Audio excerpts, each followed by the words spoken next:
Welcome, everyone. Welcome to the Nantucket's Perspective. It is a virtual program put on by the Nantucket Atheneum, and we try to bring in guests that come to us with their experience and wealth of knowledge to talk about topics in and around Nantucket and nationally.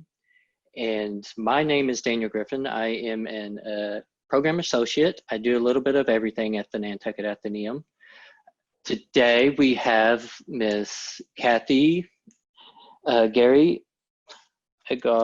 And so before we get going, I want to give you some directions on how to engage with us. So at the bottom of your Zoom, you'll see chat. Use chat to talk amongst yourselves. When you come to answer questions directly to us, specifically Kathy, use the Q&A feature. And for those of you on YouTube, use that live chat feature. And so again, welcome. What we are going to try something a little new this time around. Within that participants panel, you do have the option to raise a hand. When that little blue hand goes up, that's going to tell me you have a question. And I should be able to allow you to ask your question auditorily. So you'll be able to vocally ask Kathy or me a question, but once you ask that question, I'm going to go ahead and mute you again. So it's just a question in and out, and we'll keep the conversation going. And Kathy, I'm going to open it up. Thank you for really giving us your time and the discussion on nonprofits today, here and now on Nantucket and nationally, and some of the trends that we see happening. And so Kathy Garre-Ayars, here we go, and thank you and welcome. Well, thank you, Daniel, and thanks to the Atheneum. I really appreciate the opportunity to share any of the experiences that I've had, and also any of the research I've been doing basically since the pandemic, to be able to talk about the impact of the pandemic on nonprofits, both here and on the mainland, and also other major events that have been happening, including Black Lives Matters. The whole span, the whole 6 months has been ripe with things happening that we have to adjust to. We seem to be needing to turn a corner every day in order to look at our nonprofit and say, how are we going to survive? How are we going to respond to this? And that's what I'm hoping I'm going to be able to offer. Some of the things I'm going to say are going to be revelatory to you. I hope so. Other things may be items of discussion that you've already talked over with your boards or with your staff. And with your constituents, but I hope hearing it from my perspective will add a new point of view for all of you. Just a little background. We own a home on Nantucket. We've owned a home for 10 years, but we've been coming here for at least 15 years. And I serve on 2 boards on Nantucket currently. I'm a member of the Theatre Council for Theatre Workshop of Nantucket, and I'm a board member for the Arts Council of Nantucket. And I also have been giving sort of informal advice to other nonprofits on the island throughout the last year or two. For about 12 years, I ran a nonprofit that was tri-state, and it existed in New York, New Jersey, and Connecticut. And it was a healthcare nonprofit, and our goal was to provide free vision services for the underserved, for those living in underprivileged neighborhoods who had no access to vision care, let alone any other care normally. But that was a challenging, very challenging experience to work in a tri-state arena, but it is actually the reason I accepted the offer of the job, because I wanted that challenge. And it introduced me to foundations, supporters, collaborators, community organizations, and of course, the neighborhoods and the people themselves that we were helping in all of the real vitally in need areas of tri-state, Newark, Hartford, New York, in the Bronx, in Harlem, in Queens, And we just had a huge spread of programming that we did, and we raised money from each of those specific areas that we provided programming for. I also was able to expand on the programming throughout the 12 years that I was there and bring the programming to even more constituents that weren't able to be served before. But anyway, that's kind of a quick and dirty explanation. I come from about 35 years of experience in the nonprofit world.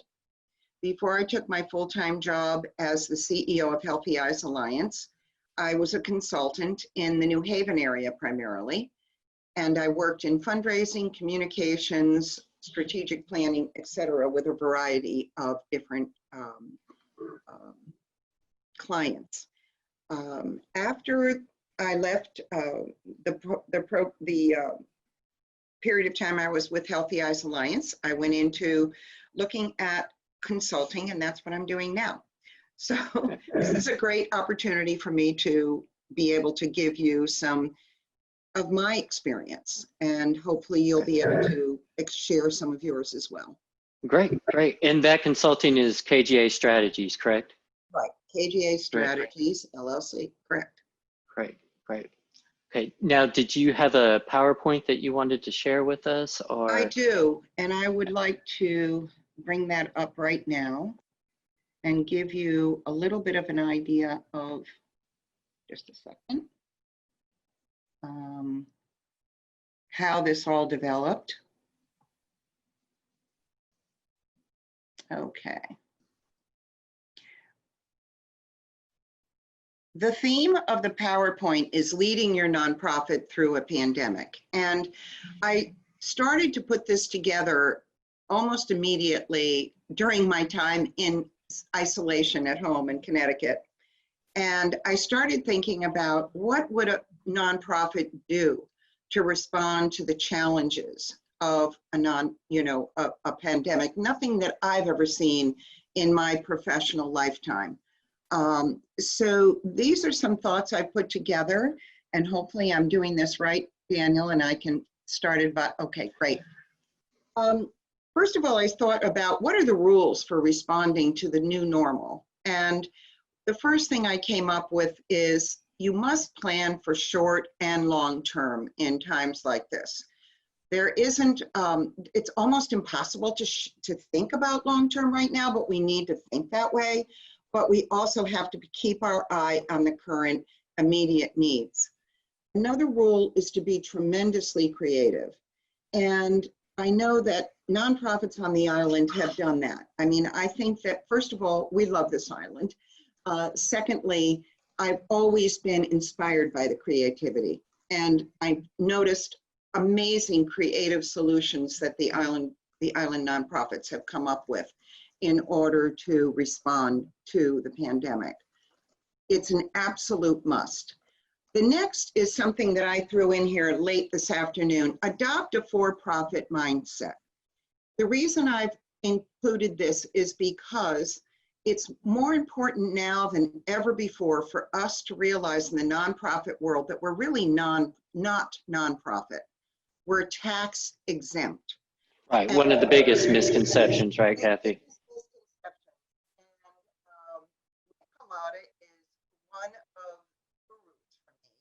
Who has brought this home in his TED Talks to many of us and in his conference programs that he presents, to show us that in order for us to really survive in the tax exempt world, we need to start thinking like a business. And we shouldn't be embarrassed by it. We shouldn't be apologetic about it.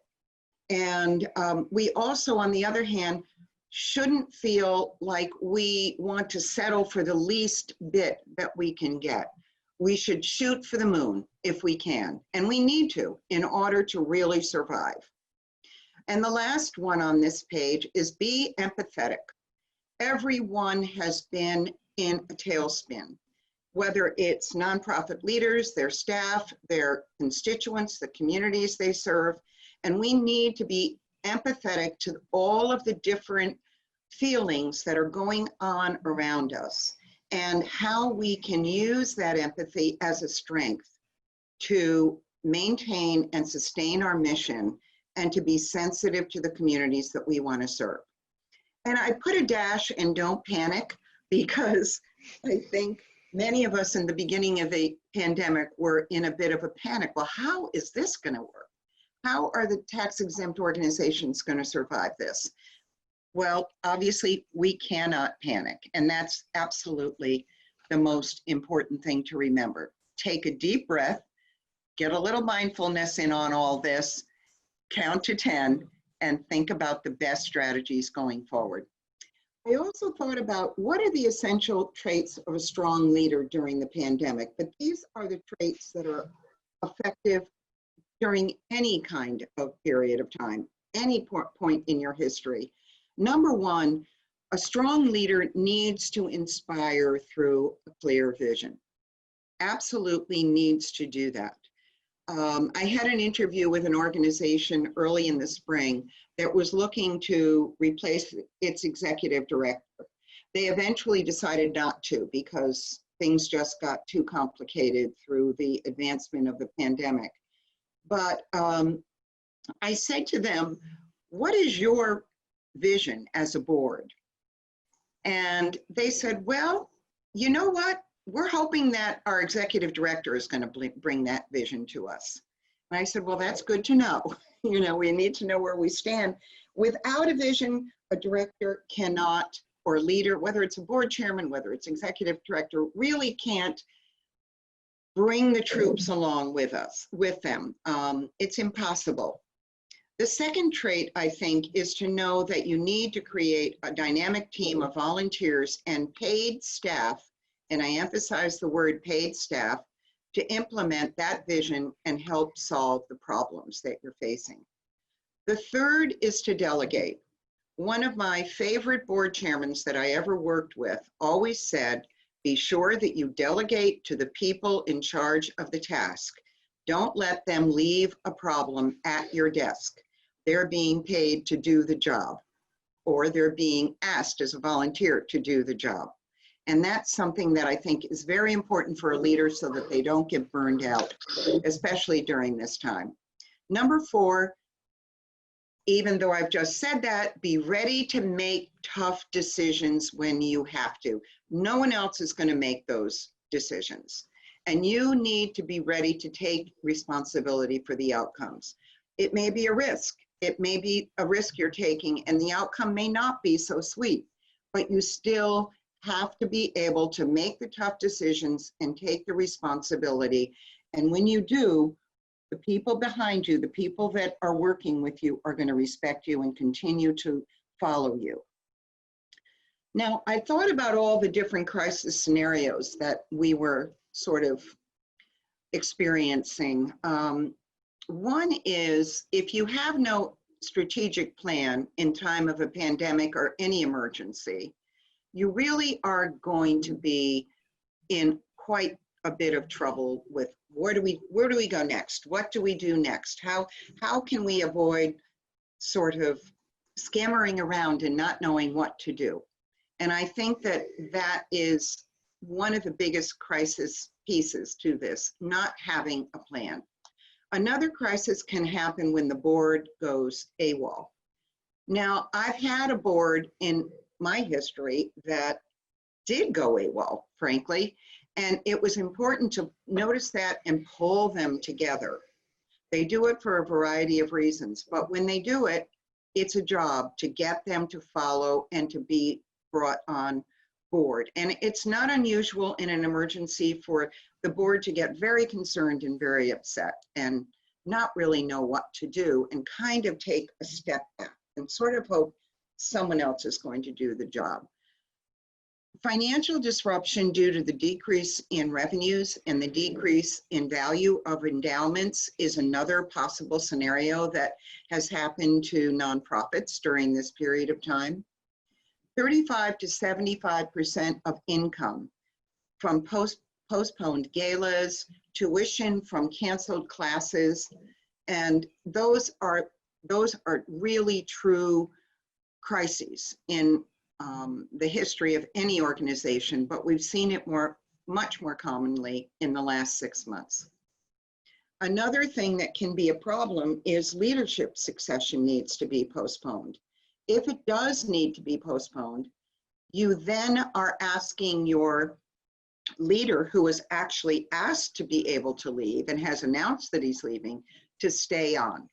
And in most cases, a leader committed to your mission is going to want to do that. It's not going to be a question, but it could be a question as to whether it could lead to burnout or whether it could lead to, you know, some situation where the leadership was just not able to engage at the same level that a new leader would be engaging. The staff can get disoriented and disgruntled, and morale can really go down the tubes. I'm sure you've all seen that in one way or another. Community programs can be at risk because the need increases. That certainly has increased during the pandemic, but our resources are depleting.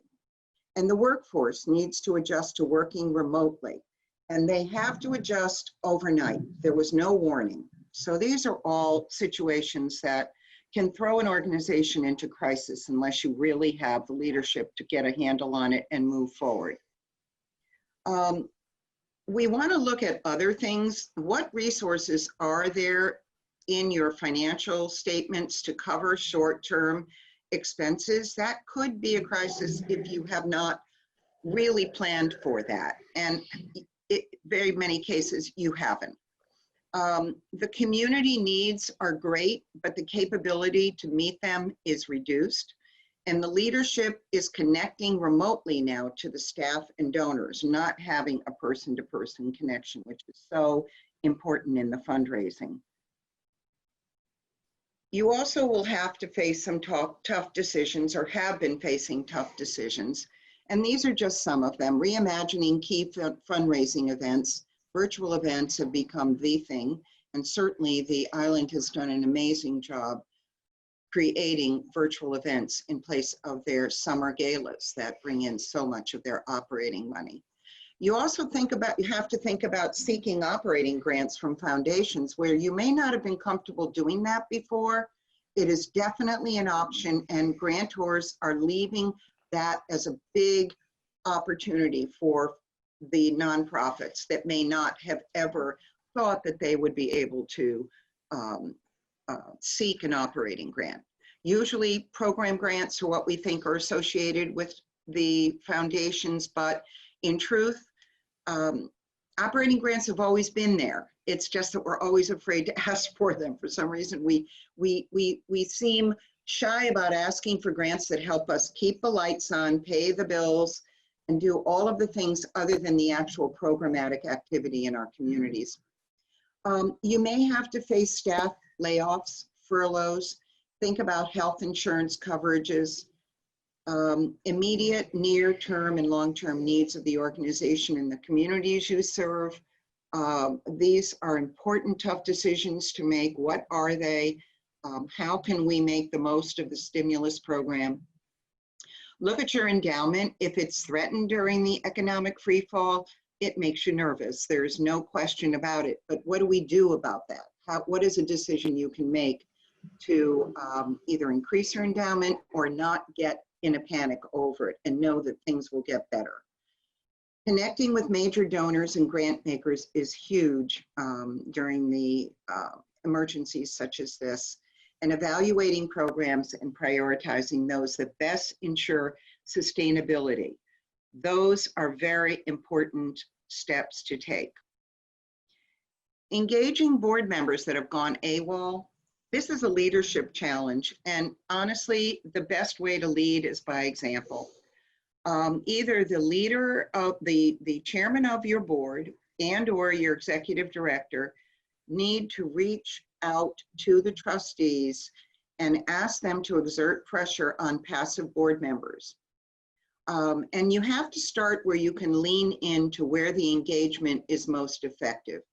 Your executive committee, your board chair, your finance committee. These are committees and board members that are with you through thick and thin, and they are the ones that are going to help to reduce the fear on the part of other board members, or to increase their engagement.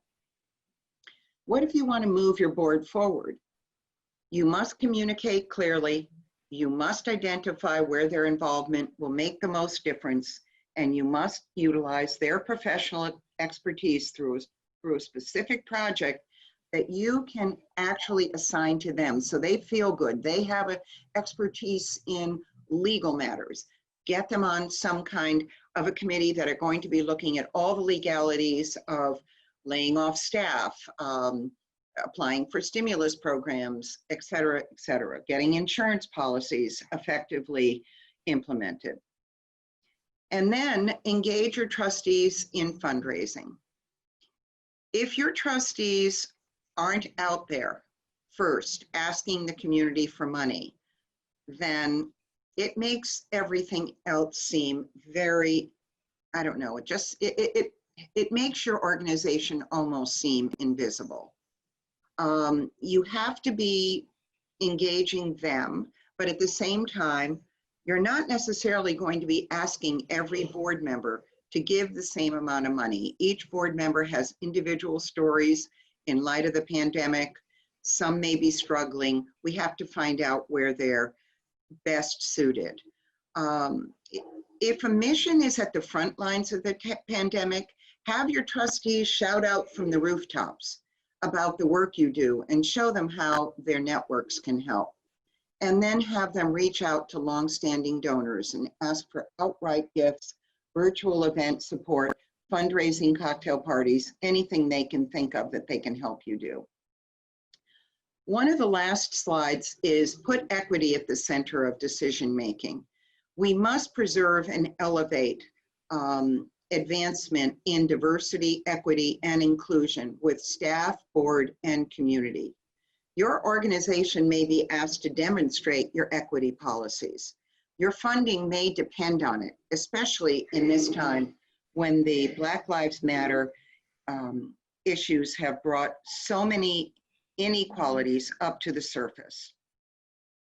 Moving forward, begin to create a strategic plan if you don't have one. Survey donors in the community on the commitment to your mission. Don't assume anything about the community and how they're feeling about you. Make sure you're in touch with them, asking them questions about how you think they think you're doing in the community, what their level of commitment is.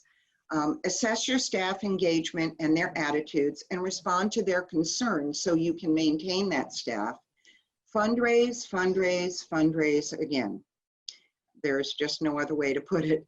And if no other choice, create an organizational exit strategy that has no surprises. By this, I mean, don't close the doors tomorrow. Make it a process that's respectful of the community, their support they've given you, and the honorable staff and donors that have stayed with you. I put that one at the end because I never like to talk about a negative, but it is something that is something to think about. So thank you. That's my presentation. I hope it's made some kind of an impact on you and can engage some discussion. Daniel? Great. Thank you, Kathy. Really appreciate you sharing that with us. You hit a lot of interesting topics. Again, Kathy Garre-Ayars with us with KGA Strategies. So let's go back to the beginning when we talk about that for-profit mindset. This is something that within my circles and my network that we talk about, it's beginning to be a trending topic within the nonprofit sector.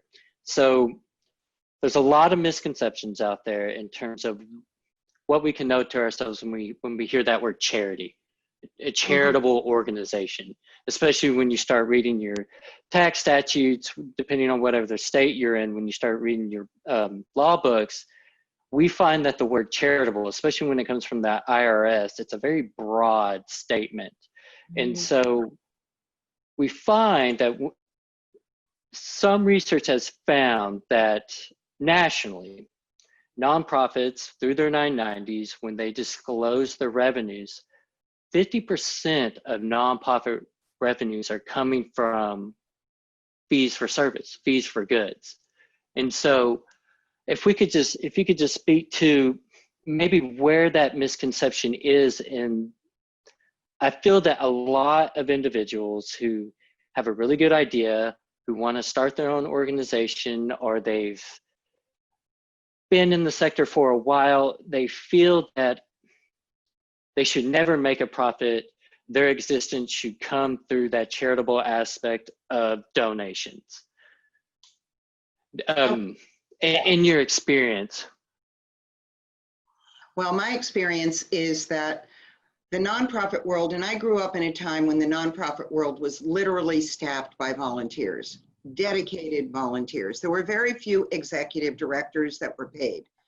At some point in a history of a nonprofit that I've been involved in many of them, either as a volunteer or as a client, a consultant, they make a shift, and they kind of shift to, oh, you know, Mary has done an incredible job and she knows the organization has an incredible commitment to us. We need someone here that will commit their time. Let's pay them to do that. And so all of a sudden, a volunteer is now promoted to be an executive director. But unfortunately, the pay scale never reaches what it really should be. A, because that volunteer is never expected to be asked, and B, perhaps being paid keeps them on task, and they feel committed to giving more hours, although it's hard to believe because so many volunteers give so many hours already. But anyway, that was usually the way it was done. And throughout the years, things have really changed drastically. And now we're at a point where nonprofits have paid executive directors, paid staff. They reported on the 990. You have to disclose it all, but why even be apologetic about it? You cannot survive without a professional leadership at the helm of a nonprofit. And that executive director and those senior staff are the partners to the board. So the example that the board sets or the senior staff sets, or vice versa, is very, very important. If the board chairman is unhappy about raising money and isn't comfortable about it, and trust me, there are a lot of amazing committed board chairmen that can be a little reticent. Usually they don't reach the point of board chairmanship without being gung-ho about going out and raising a lot of money, but sometimes it happens. They will be happy to ask their friend, or they'll access their own money, but they don't, a friend maybe, someone they'll access their savings, their investments, but don't ask them to do a widespread major gift campaign. That just is too uncomfortable. Right. So what happens is the old way of thinking about fundraising seeps into the mentality. It can't, it sort of doesn't leave. And we need to have that change, because an organization cannot exist without professionally paid executive director and staff who are effective at what they do. And they have to be given free rein to raise money that is a step above and beyond where you've ever been before. They have to be entrepreneurial. They have to be committed to going out and just selling the mission. And this is probably the way that the nonprofits are going to best survive, with that kind of an attitude. Take the nonprofit word out, slip in tax exempt, and let your fundraisers, your board, your executive director go out there and sell it. Just like any product would be sold. Right. I may have mentioned that Nick Pallotta is my mentor, my guru. So. No, and I would be remiss. So for the attendees, what we're really talking about here is what's commonly referred to as the non-distribution constraint. So the only difference between a for-profit and a nonprofit is that revenue cannot be dispersed to members or any type of person with an interest within the organization. In layman's terms, any revenue, anything brought in has to go back to the organization. Mhm. And that's what we're talking about. And again, it can depend on state to state, depending on your statutes. The more you dive into it, it becomes a thing, the less you know. But no, thank you, Kathy. That really helps. I think, I hope I was clear. I get off no, because it's a real passion of mine. well, it's an interesting conversation. And for those who are interested in that specific topic, a lot of that is borderline undefined through the IRS. There's a lot of state by state cases that happen because it is still so broad that it's still left so undetermined on how does an organization, how can it toe that line in terms of losing its tax exempt status through its activities, whether it be property tax, whether it be revenue tax and things of that nature. It can get pretty, there's a lot of depth there. But going into the next, in your PowerPoint, you mentioned boards. And I find that boards is a hot topic for those who really start with an idea of wanting to start an organization from the ground up. And there's a lot of, you really just don't know until you've had the opportunity to have that experience, how you go about forming a board, what is reasonable expectations of your board members, from things like, should a board member receive compensation for their service? How much should you weigh your board members' fundraising obligations? Should it be, one board member may be of a certain capacity versus another board member who may not have as much capacity to either give to the organization or have the network to raise as much. I was wondering if you could speak to that with your experience with boards. Well, we can't survive without our boards. Absolutely cannot. That's where the nonprofit begins. Oh, the mission is the idea. The mission is the passion. And oftentimes that comes from one member of the community that has that passion. Homeless shelters. You'll find those in neighborhoods where 30, 40 years ago, it was started by a woman who wanted to help the homeless people she would find on the street. They form a nonprofit. That's just one example. Domestic violence, any of the, fear, you name it. It starts with someone who has a passion. And once you take the passion, you have to build the structure with the board. And I'm probably preaching to the choir right now, but nothing is more important than being clear with a board as to what the expectations are. Nothing is more important than letting a board member who may not have the means that someone else has know that they can participate anyway, but maybe in a council, a council role rather than a full-fledged board role that requires much more of a monetary commitment.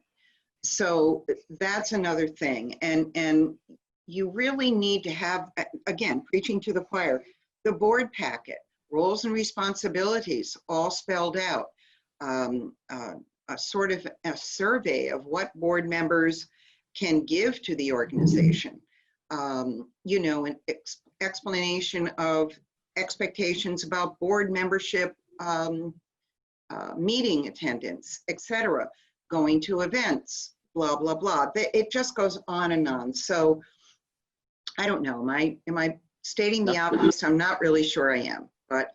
No, that's great. No, I appreciate it. You will find organizations that don't have a board packet, but they're simply, you can put one together, but it never occurs to that board particularly to do that because they've always asked their friends or maybe their business associates. They go to a party, they ask them to join, bring them out to dinner, have a cup, have a drink, have a dinner, talk about the organization, and then the board members on the board without any specific process. Again, I'm not saying that nonprofits here are like that, but I know of nonprofits on the mainland that I've worked with as a consultant that have been like that. And it just wasn't structured. Right. We do have a question from Mary. Mary asks, should organizations be looking at mergers to reduce administrative cost? I think that it definitely should be something to consider. the board has to be committed to the merger. That's where you start, because the merger can be very complex. And if you Google nonprofit mergers, you'll find out that it's not just as simple as merging with another organization and all the problems are solved. That's not what happens. I put together a merger prospectus for Healthy Eyes Alliance that, that was quite complicated to do. And I realized that you may end up not getting the merger. The other organization may not want to merge with you because you have to present your financials, your programs, your strategic plan, all of the things that you're doing and want to do to another organization in order for them to bring you on, if indeed the organization is more viable than you are. And also, it's quite a complex process that will involve change, huge change. It could involve cultural change. So these are things that need to be considered, and I would really urge whoever is thinking of it to really do some research on Google or look at the Chronicle of Philanthropy and find out what they can tell you about mergers. Now, when you merge, would that require a resubmitment of, what is it, the 1022? It requires, if you merge, it requires a resubmitment of so many legal, right? Legal steps. Like, would you have to do a new charter and all of that?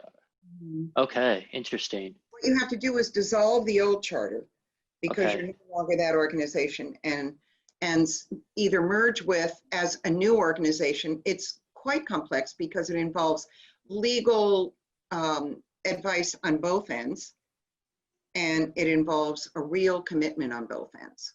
Okay. Okay. Well, interesting. Well, spinning off that, let's talk strategic plans. Now, as we all know, strategic plans can really guide you through the tempest. And we are all experiencing a tempest right now with COVID-19. Can you speak to the importance of a strong strategic plan, navigating the pandemic, and maybe not to put too much pressure on you, cherry pick exactly what a strategic plan would entail, but how much would you counsel an organization within a quick strategic plan of fundraising goals, programming goals, administrative accountability, just things of that nature? Well, you've asked for the entire strategic plan. No, I'm teasing. Yeah, right. Sorry. First of all, I'm totally with strategic plans. I did 3 of them when I was with Healthy Eyes Alliance, and most of them were 3-year plans, 3 or 4-year plans. They can all be different. Some are very simple and some are very complex. But if a strategic plan, first of all, who could have expected the pandemic? So I doubt there's any strategic plan that existed prior to March that said, if the pandemic strikes, this is what we're going to do. But what a strategic plan should have is an emergency plan. What will happen in the worst case scenario? Your executive director moves away unexpectedly. Your chairman of the board decides to, go to Florida and retire. Most of the times we think about it in succession terms. What would happen if our leadership was not there? But who could have ever expected a pandemic? So I think we're probably in a better position now to consider extreme emergencies than we've ever been before, because we've lived through an emergency of the most extreme kind. And we most likely did not have a goal of, the goal is to survive a pandemic. Chances are that just did not happen, with objectives leading to outcomes and timelines. I can tell you, if it did happen, I applaud any organization that had that much detail. However, if you're going to look at a strategic plan, you have to look at it as your roadmap and as your way to sustain your organization and advance your mission into the future. It's that simple. And if you keep the board and staff engaged, and you get an idea of how they're feeling about the organization, and look at the most important goals for your organization, you delineate those goals. You then assign a board person to be a champion of that goal. For instance, at Healthy Eyes Alliance, we finally decided that we wanted to break away from the national office. So one of our goals was to literally leave the national office and reinstitute ourselves as a new organization, because we had once been a part of a national affiliation. And so that was one of our goals. Another goal was to increase fundraising. Another goal was to expand programming. Another goal was to increase administrative and operating support. And so with each of those goals, you lay out a flow chart, really, with what the expectations are of the goals, the objectives, the outcomes, the timelines, and the steps you're going to take throughout a period of time to reach those goals. And you have to remember, a strategic plan is a roadmap, but it isn't a guarantee that you're going to meet every single goal. You won't necessarily do that. Be very flexible with yourselves and say at the end of 6 months, oh gosh, we didn't raise as much money in our fee-for-service program as we wanted to, so we're going to adjust that goal. It's like adjusting a budget. You have to be willing to go in and do that. Great, thanks. No, that's perfect, Kathy. I appreciate it. I got another question for you, and it's Nantucket specific. Okay. So I'm going to paraphrase a little bit. It speaks to the challenge on Nantucket is how to select support with getting a multitude of letters, 100+ letters for support after a while starts to blur the mind and is, of course, tough on the checkbook. So how, and this just isn't unique to Nantucket. Donor fatigue can hit many regions across the country that are very separated in terms of population, that at least in my experience. In your experience, how have you dealt with donor fatigue? Well, that's a good question. Well, one thing to do is to think of how you can refresh your approach to your donors. Right. And if your communication about your mission and your passion can be reframed and can be marketed in a different way, you can recapture a donor who may feel fatigued because he's given so much to you, or he's being pulled in 5 different directions to give to 5 different organizations. So I think you need to think about refreshing your message. Another thing is, you really need to think about that donor. Is he fatigued because he's getting letters, but nothing is getting back to him in terms of person-to-person appreciation? Is he giving money in response to a letter, but only getting a letter back, for instance, not getting a call, not being asked to go out to lunch, not being asked to meet the people that his money or her money is supporting in the community? So you really want to make sure that the donor is in touch with you and your community in terms of thanks and seeing what the money is doing. That can help to really reduce donor fatigue. Now, to go back to that question, it really hits specifically the essence of her question. And I'm not sure if you can speak to this or not. I hope, if I'm putting you on the spot. I'll let you know. Yeah, okay. It's the idea of, so Nantucket type community, it's the idea of almost not a duplication of efforts, but a multitude of organizations hitting that one resource. Is there a way that a community, so what they're basically asking, is there a way for that community they come together and account for this in a comprehensive way, and that they lay out a strategy where they account for each other's efforts.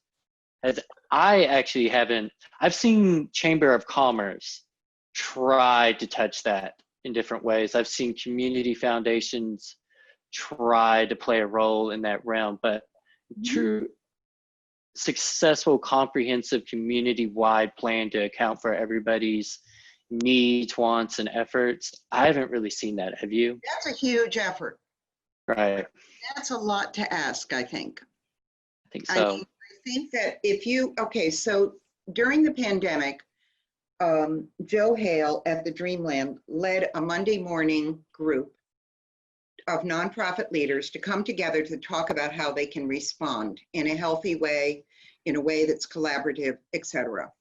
And that is fabulous. That's a fabulous way to respond to something, to this specific situation. But to create a plan, I would like to see someone develop a matrix for that plan, because I think it would be incredibly complicated, but incredibly needed. But at the same time, remember, each nonprofit has its needs. It's going to put the needs first. And as far as donors being hit up several times, or 5 or 6 or 7 times, or being asked to go on a virtual auction or take place in a virtual gala, blah, blah, blah. Again, bring it back to how have you been connecting to that donor to guarantee that they're going to have you be one of their choices? Because they may not be able to support everybody. However, Nantucket has people on the island that can give huge gifts to several different organizations, huge.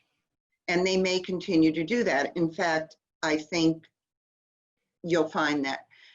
I think if you really did a survey of nonprofits at the end of the summer, you might find that they're still getting the support from people that they've relied on in 2019. Those supporters are still there for them. Oh, and another thing you might want to do, though, is flip the story around and start thinking about, okay, admit we have donor fatigue. We're kind of like knocking on the doors of the same people over and over again. Why are we doing that? Well, because our operating revenues depend on it. Our programs depend on it. But look at the other side of the Rubik's Cube and say to yourself, how can I raise money in other ways? Have I done my homework on raising money from private foundations? Have we covered the whole map of private foundations that will give to this cause? Or is that something we need to develop? Are grants something we need to seriously develop? Have we reached major givers?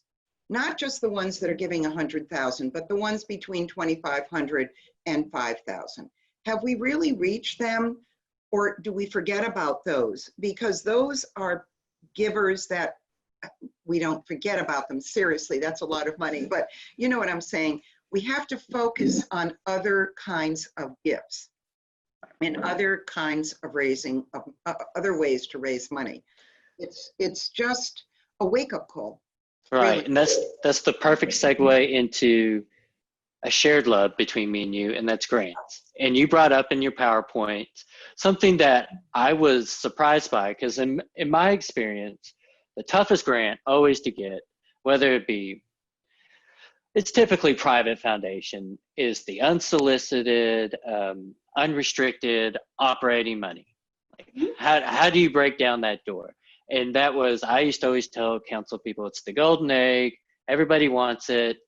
But all these private foundations now, they either, you know, they've developed their own websites, they have the power to really tailor their giving. If they're not doing that, they're linking up with community foundations, and the control in the way that they give is just, through the advent of technology, is greater than it's ever been. And so after our conversations, I was really intrigued to hear you say, especially through the catalyst of the pandemic, that there is indeed a rise in foundations, philanthropic giving through operating gifts. Absolutely.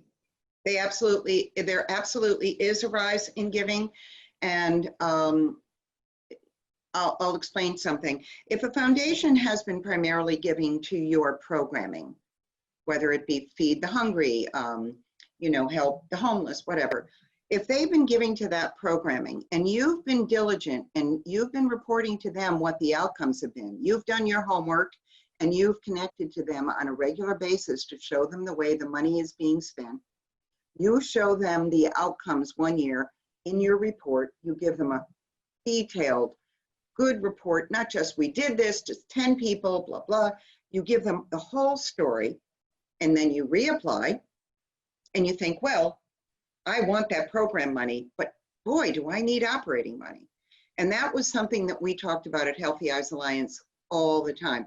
We need the operating cash. How can we do it? Well, you might get some operating money in your 15% or 20% administrative line item on your grant budget, but that's never really enough. What is the way to do it? Ask the foundation. Say, look, we've been a great prospect of yours. We've done good work, but frankly, we need help. We need help in this area.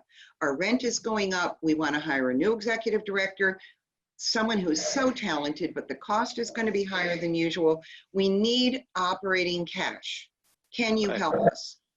And if you've had a good track record, you will probably be allowed to, community foundations in New Haven and throughout the tri-state area allowed you to then go after an operating grant. And you can have both, believe it or not. And to those watching, I cannot stress how important that reporting Kathy's talking about. The more transparent you are with what you're doing with their funds it'll go a long ways in terms of fostering that relationship. We are coming up on 5 minutes. Anybody who has a question, don't hesitate to use that Q&A feature. Again, Kathy, thank you for sharing your time with us. And this has been really informative, and I really appreciate all that you do for the island. And thank you for sharing your time and efforts with the Atheneum. We really appreciate it. So I do have a question that just popped up. Any advice for starting a new nonprofit in this time? So during the pandemic.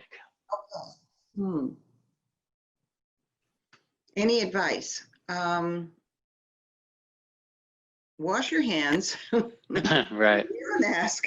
Repeat. No, I think the advice would be you're starting a nonprofit in very challenging times, but you also may have discovered a need that did not come up until this time. And that is the way to sell the idea or the mission to your prospective board. Get them around a table and talk about it. Find out if you have supporters. Please try to have some supporters of means to get it all started. Brainstorm where you're going to get the money, how you're going to put the nonprofit together, the legalities of that, and just keep talking your story until you get what you need to serve the people that you want to serve. It's not easy, but it definitely can be done. Yep. And make sure that need is novel. Make sure no one else is out there doing it. That's or spin the story in a way that you feel is unique, so that someone isn't thinking you're duplicating an effort. I do have another question. Sorry, I was reading it.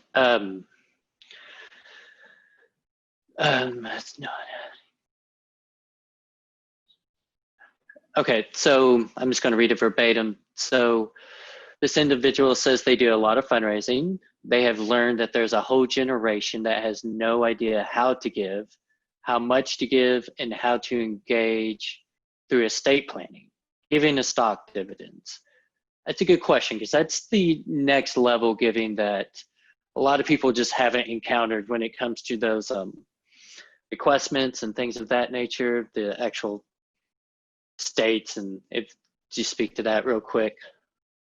Sure, planned giving is what you're speaking. Right. Estate planning Correct. and giving.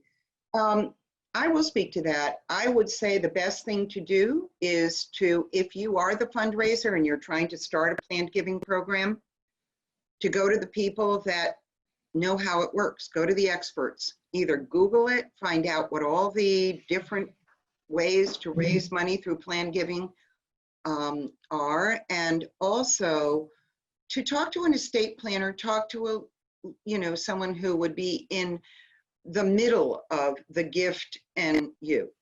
The giver has to work through an estate planner in order for it to come to you. And just study it. It's quite a different vehicle, but it's an important one. It's one with very long-term promises, but it's worthwhile. Right.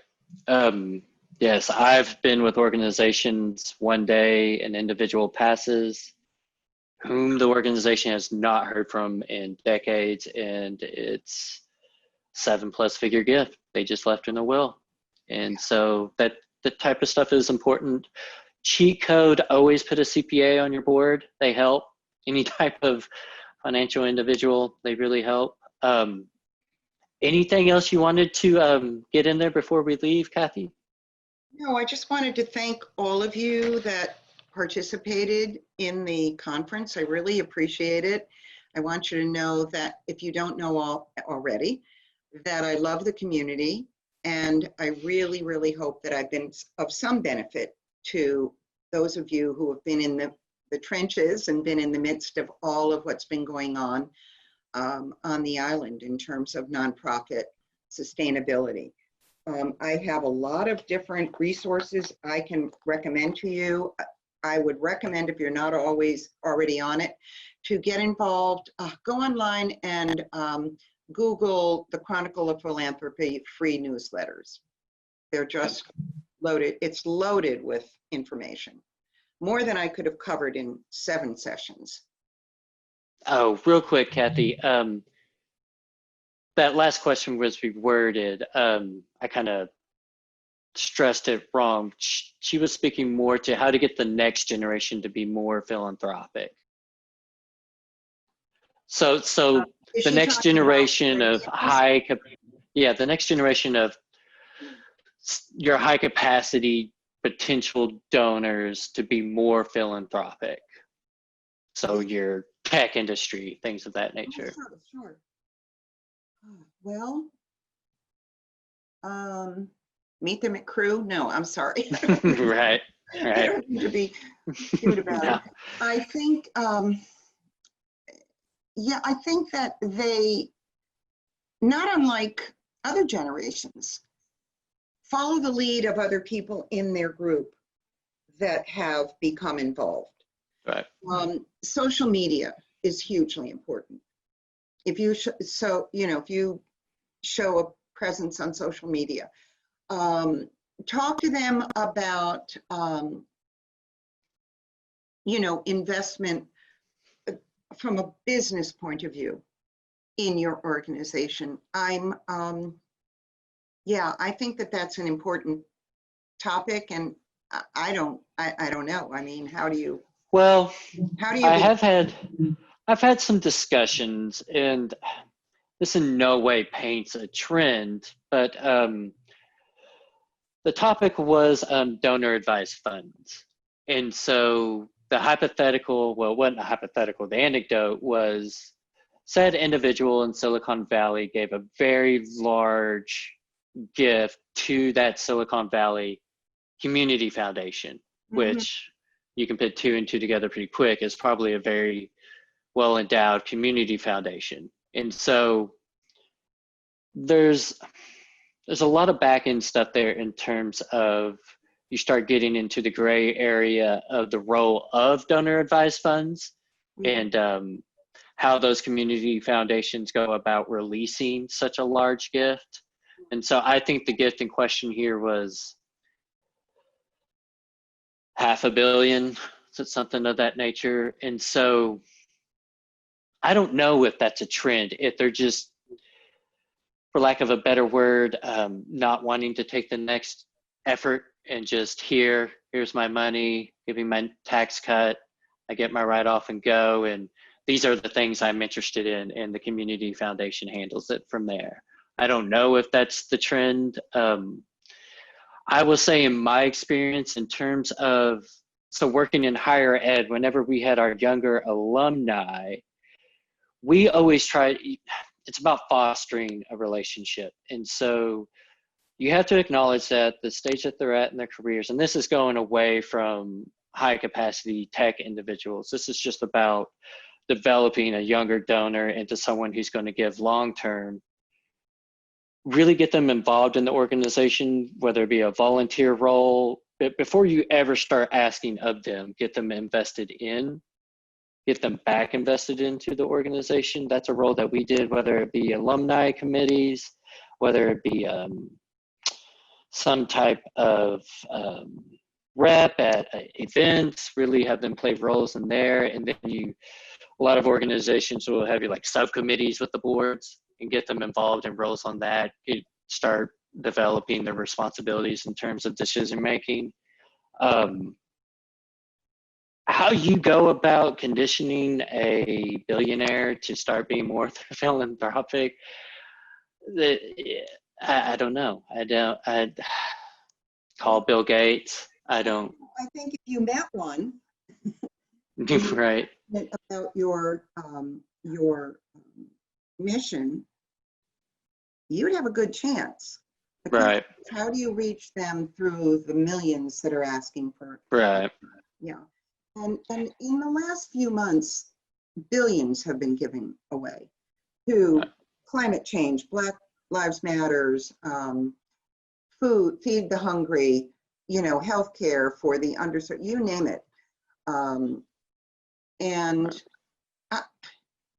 I almost glaze over those because in my world, I'm sure I've been in touch with, without knowing it, someone who has that kind of a means, but